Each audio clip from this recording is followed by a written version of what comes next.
Colander, that was it. It wasn't a bolt, it was a colander.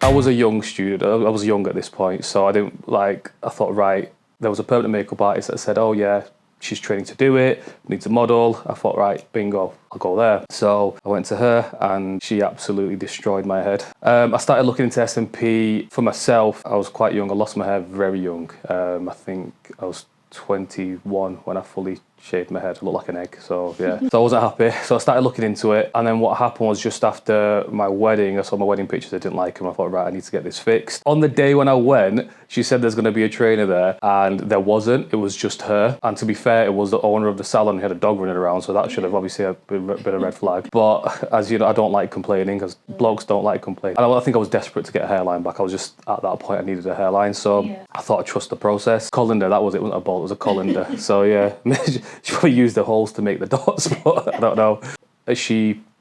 Blood was coming out of her head, like that's how deep she was going. And yeah, it was a lot of blood, to be fair. So yeah, that's how I got into SMP, as the treatment side of it all. But I love the actual, what the product is, what it does. I thought I didn't. When it's done right. Yeah, when it's done right, obviously. Like I didn't really have long hair when I had hair, so I thought this is a perfect fit for me. I wanted to my forehead to end at some point. So which is obviously what SMP does. So I was like, cool, I like the idea.